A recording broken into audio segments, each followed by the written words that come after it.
हिन इलेक्शन में सदर ज़रदारी साहब जी जेका नंबर गेम हुई उहो त बिल्कुलु क्लियर हुई न। उन मूं तव्हांखे काफ़ी ॾींहंनि खां चयो पियो एम के वोट ॾींदी, तव्हां ॾिठो आख़िर में शुक्र आहे त वोट ॾिनई, मतिलबु उन को गुंजाइश ई कोन हुई। सो नंबर गेम ठीकु हो, पर ॿ ॻाल्हियूं हाणे करण जो सेंस छा, हिकिड़ी ॻाल्हि आहे बेसिकली त तव्हांखे उहो रिज़र्व सीटूं अगरि PTI वटि हलियूं बि वञनि हा त पोइ बि ज़रदारी साहिबु ही सदर थिया। ठीकु आहे, पोइ हींअर 200+ जो रेंज सां खटिया आहिनि, थोरो घटि रेंज सां खटिया। अच्छा चलो तव्हांखे सीटूं न ॾियणियूं हुयूं त तव्हां कोर्ट जो स्टे ते पाण बि उहो वोट न वठो आहे।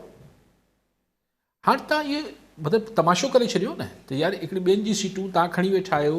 पोइ हीउ जेको वॾो हीउ ॾिसो, अगरि हीउ को ॿियो दौरु हुजे हा त हिन ते वॾो सूबाईअ ताईं अस्पीअ ताईं अलाए छा छा नाला ॾिजनि हा त पिशावर हाई कोर्ट जे फ़ैसिले खे चवनि था त उहो पंजाब ऐं ॿियनि सूबनि में लागू थोरी थो थिए। सवाल इहो आहे त ही सुभाणे अगरि पिशावर हाई कोर्ट हिकिड़ो फ़ैसिलो करे, लाहौर हाई कोर्ट ॿियो फ़ैसिलो करे, त पोइ छा सुप्रीम कोर्ट में वञिणो पवंदो? इहे छा अमेरिका थी विया आहियूं असीं जो रियासतनि जी अदालतूं जेके आहिनि उहो अलॻि फ़ैसिला करे सघनि थियूं पंहिंजे लाइ? इहो छा पिया भाई, पिशावर हाई कोर्ट में हिकिड़ी कॉन्स्टिट्यूशनल पिटीशन कॉन्स्टिट्यूशनल फ़ैसिलो ॾिनो न, कॉन्स्टिट्यूशन जी इंटरप्रिटेशन ते स्टे ॾिनो त उहो नथा खणाए सघो।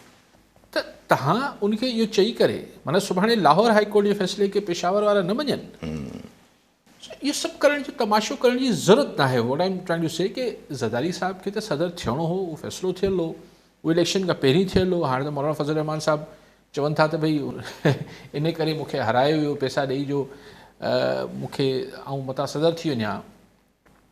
अजीब ॻाल्हि त कुझु बि मतिलबु हीअ ॻाल्हि करण जी ज़रूरत कहिड़ी आहे?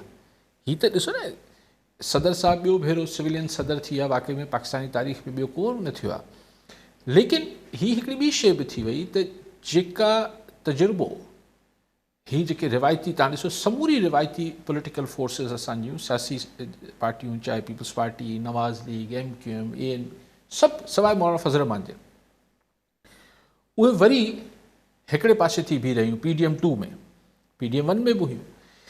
हिननि ई जमातनि खां नाला थी थोरो ज़ाइको मटाइण लाइ शायदि ख़ान खे आंदो वियो, पर उहो ख़ान जो हिननि जो तजुर्बो एतिरो हिननि जी गिची में अची वियो आणण वारनि जी, जो हुननि जेको आहे हाणे सोचियो आहे त वापसि सेम फॉर्म जेके पुराणा रुफ़्क़ाकार हुआ जिन्हनि सां गॾु कॾहिं हिननि ते मुख़्तलिफ़ हिननि जे ख़िलाफ़, हिननि जे पार्टियुनि जे ख़िलाफ़, हिननि जे फ़र्दनि जे ख़िलाफ़, हिननि जी किरदार कुशी, हिननि ते करप्शन जा इल्ज़ाम, हिननि ते अलिफ़, हिननि ते बे, पर I think the pass that बी जेके असांजा सघारी क़ुवतूं आहिनि उन्हनि सोचियो त न, हीअ हिकिड़ा पुराणा जेके आज़माइल आहिनि फोर्सिस, उन्हनि सां ई सियासी लाइफ जेका आहे, सियासी ज़िंदगी, हू बहितर पार्टनर्स ही क्रिएट थी सघनि था।